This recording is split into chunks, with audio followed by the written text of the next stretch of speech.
7 de la mañana con 17 minutos, Abelardo Pachano, tal como les anticipé, esta mañana aquí en los estudios de 24 horas. Con usted, economista Pachano, buenos días. Quiero analizar algunas de las cifras que podrían derivar de este tema. Ayer Manuel Chiriboga, nuestro negociador jefe, dio 4 cifras que quisiera cotejarlas con las que usted puede tener. Dijo que la no firma del Tratado de Libre Comercio le significará al Ecuador una caída de 2% del Producto Interno Bruto, una pérdida de entre 30.000 y 50.000 plazas de trabajo, una reducción de la masa tributaria de unos 40 millones de dólares y una disminución de la inversión productiva de 90 millones de dólares. ¿Son cifras correctas? Es posible, todo depende de cuán profunda sea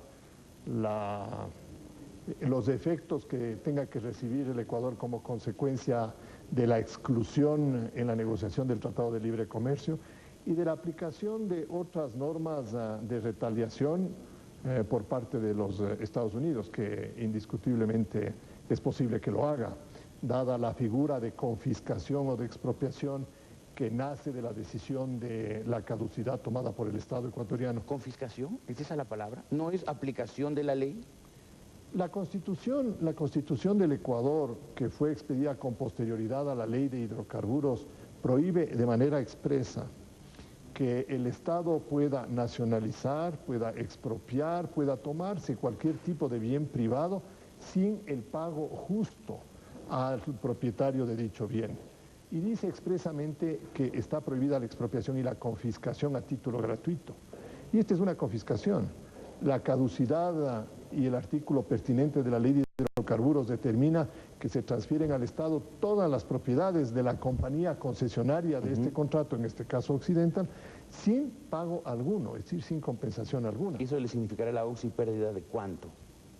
¿Cuál será el monto, Jorge? ¿Pero es mucha plata, los bienes y los derechos de la OXI son mucha plata? Eso lo vamos a ver más adelante, porque a no dudarlo, y creo que el Ecuador tiene que estar preparado y debe saberlo, la OXI está protegida por el tratado internacional firmado por el Ecuador con los Estados Unidos, mediante el cual en uno de los artículos se determina que ningún Estado, ni los Estados Unidos, ni el Ecuador, podrá dar un tratamiento discriminatorio, ni podrá expropiar un bien de un inversionista del país del que se trate.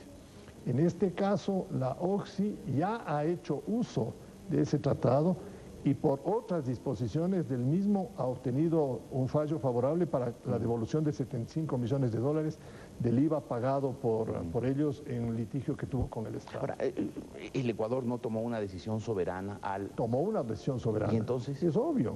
Y yo creo que sobre eso no hay discusión. ¿Sobre cuál entonces? ¿Cuál es la discusión entonces? Yo no creo que estamos discutiendo soberanía. Aquí estamos discutiendo precisamente lo que usted lo dijo en una entrevista anterior, justicia. Y el Tribunal Internacional va a ver los méritos de la decisión tomada del Ecuador en el campo general de que si es que esta decisión se ajusta a los principios del derecho internacional, es decir, si se le dio a este inversionista extranjero un tratamiento acorde con la normativa internacional, la normativa interna, y que si el error, la falla, el incumplimiento contractual amerita una sanción de la naturaleza de la que se le está aplicando. ¿Usted teme que una corte internacional, una corte imparcial, falle contra el Ecuador en este caso? Eso es posible, Jorge. ¿Y eso qué le causaría al Ecuador? El reconocimiento de todo el valor de la inversión hecha por Occidental. ¿Tendríamos que pagarles? Tendríamos que pagarles. ¿Y si no lo hacemos? Pues ahí pueden venir medidas precautelares internacionales contra bienes del Ecuador. Yo creo que es el peor de los mundos. ¿Como confiscarnos de embarques de petróleo, o de flores, o de banano? De propiedad del Estado ecuatoriano, no de propiedad privada. ¿Qué puede ser eso? Claro, una exportación petrolera puede ser, algún tipo de activo monetario puede ser, yo qué sé, Jorge, lo que puede hacerse. Pero eso es entrar en un plano, primero, especulativo, y segundo, es entrar ya en un plano de una beligerancia total y de un desentendimiento ya de un fallo inapelable por Corte Internacional, porque nosotros hemos aceptado que la gran mayoría de los actos internos del Ecuador estén sometidos ahora a la vigilancia de la justicia internacional, incluso si nosotros maltratamos a un ciudadano extranjero, y ya nos ha pasado, como la detención ilegal de un francés por acusación de narcotráfico, durante 2 años en el Ecuador, le costó al Estado ecuatoriano $700.000 en Tribunal Internacional y ha tenido que pagar. Y la ley ecuatoriana y la Constitución dice que cuando el Estado paga tiene que repetir contra los causantes del daño ocasionado, de tal manera que quien toma una decisión de esta naturaleza debe saber que hay una ley que obliga al Estado a repetir para resarcirse de los daños. Por supuesto, del monto que estamos hablando, Jorge, nadie en el Ecuador está capaz de pagar. Ahora, en el caso de la Oxy, se ha planteado que el haber sacado a la Oxy y haber asumido Petroecuador el control del bloque 15, que produce 110.000 barriles diarios, le va a significar al Ecuador un inmenso ingreso adicional por los altos precios del petróleo. No es esa también, entonces, una gran, aparte del tema soberanía, ¿no hay un tema de conveniencia? No, por supuesto, Jorge. No, eso le va a dar un rédito y van a haber ingresos extraordinarios al presupuesto. No, indiscutiblemente, en términos financieros hay un ganancial para el Estado en el corto plazo. Pero ese también va a ser el argumento de la Oxy para reclamar sus derechos internacionalmente. Y le va a decir, el Estado ecuatoriano se ha aprovechado de esta circunstancia. Yo no le hice ningún daño, porque inclusive en el informe de Petroecuador se dice así. Se dice, nosotros pedimos la caducidad del contrato de la Oxy porque ha cometido esta infracción, pero reconocemos que no le ha hecho ningún daño al Estado ecuatoriano.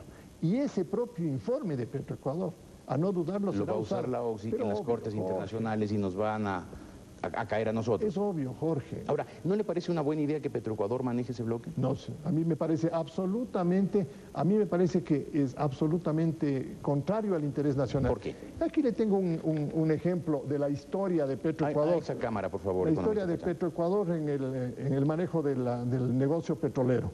Ustedes pueden ver en la parte inferior cómo cae la producción de Petroecuador a lo largo de los años desde 1992 hasta el año 2005. 13 años de declive constante. Total. Y mire cómo sube la producción de las compañías privadas. Y esta pendiente enorme última es como consecuencia del establecimiento del oleoducto de crudos pesados, del OCP. O sea, gracias al OCP subió así. Ahora, sube la producción. ¿Por qué cayó la de Petroecuador como evidentemente ha caído tanto? ¿Por pura ineficiencia, porque son torpes? Porque es ineficiente, porque es una empresa absolutamente desvencijada financieramente, porque no tiene una buena organización y porque el Estado ecuatoriano se toma todos los recursos de Petroecuador. Porque el Estado ecuatoriano, cuando tiene acceso a cualquier tipo de recurso, no toma ningún tipo de consideración sobre el futuro del país. Pero si esta vez, con los ingresos adicionales que va a tener por la exportación de petróleo del bloque de la Oxy, se sanea la economía de Petroecuador, ¿no podemos revertir ese declive de la producción de Petroecuador y volverla ascendente? Yo estoy seguro que si le entregan a Petroecuador esta historia la volveremos a ver en el futuro, porque el Estado ecuatoriano no tiene una política de inversión petrolera, y aquí le tengo otro cuadro. Fíjense en verde y con esta función muy bajita lo que invierte el Estado ecuatoriano. Y fíjense en amarillo y con esta función en rojo lo que invierten las compañías privadas. Desde el año 92 al año 2004 las privadas invirtieron 6.600 millones de dólares. Petroecuador invirtió 870 millones. Claro, el Estado ecuatoriano no le interesa invertir, el Estado ecuatoriano tiene una propensión, yo diría, increíble al gasto. Y lo que va a ocurrir es que ahora con estos ingresos se van a despertar nuevos apetitos de instituciones públicas, de organizaciones sociales, de ministerios, para participar en esta nueva riqueza petrolera. Y nos vamos otra vez... Nos vamos a gastar la plata como locos y como tontos. Y Jorge, para poder aumentar la producción petrolera en el futuro, se necesita una inversión de 8.300 millones de dólares. Explíqueme ese cuadro. Aquí están las inversiones históricas. Ajá, y para duplicar, en amarillo. Y en amarillo, aquí están las inversiones que se requieren, entre otras, en el campo de Occidental, para poder duplicar la producción y mantener los campos.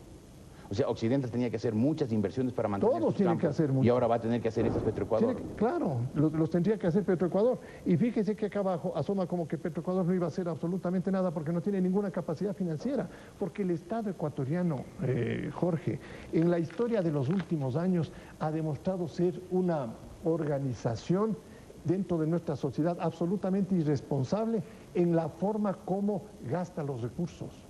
Dispendia, el Estado ecuatoriano dispendia, malgasta los recursos. Hay un montón de pobres en el Ecuador que requieren atención y a ellos se les grita todas las veces que hay campaña política y a ellos se les desatiende todo el tiempo porque hay otros vivos, entre comillas, oportunistas, que se llevan siempre los recursos del Estado. Muy brevemente para terminar, economista Pachano, el tema TLC. el no haber firmado el TLC y el hecho de que sí hayan firmado Colombia y el Perú, ¿nos causará muchos estragos? Nos va a causar muchos problemas, Jorge, y yo creo que este es un proceso. No es que el Ecuador va a desaparecer, uno no tiene que volverse un extremista en las expresiones, pero indiscutiblemente habrán muchos sectores que tenían oportunidades de crecer, que tenían oportunidades de ofrecer empleo a los ecuatorianos, nuevos empleos, y que con eso podíamos mitigar en algo esa migración infame a la que vemos nosotros desde años atrás. Eso ha desaparecido. Ahora, una persona que tenga la opción de invertir en flores en el Ecuador o en Colombia, va a preferir invertir en Colombia, porque Colombia va a tener una preferencia arancelaria y no lo va a hacer en el Ecuador. Una persona que pueda invertir en algún sector estratégico, por ejemplo, del área textil, en lugar de hacerlo en el Ecuador, lo va a hacer en Colombia, porque Colombia va a tener una ventaja. Es más, el momento en que el TLC de Colombia se apruebe y el TLC de Perú se aprueben, los productos ecuatorianos dejarán de tener origen favorable para poder vender a los Estados Unidos. No le podremos vender a Colombia como parte del grupo andino para que Colombia lo pueda traspasar a los Estados Unidos, porque nosotros estaremos excluidos. Es decir, hay muchas formas a través de las cuales vamos a tener daños en la construcción de una sociedad mucho más dinámica, que ofrezca más empleos y que consecuentemente ofrezca mayor bienestar. Cierto es que con esto vamos a tener más recursos temporales, Jorge. Eso es verdad. El Estado va a llenarse de un poco más de dólares y consecuentemente uno no ve un problema en el corto plazo, pero uno responsablemente, midiendo las secuelas de esta decisión en el mediano plazo, los daños son indiscutiblemente altos. Economista Pachano, gracias por haber estado aquí. Abelardo Pachano, experto en temas económicos. Hacemos un corte, seguiremos con ustedes enseguida.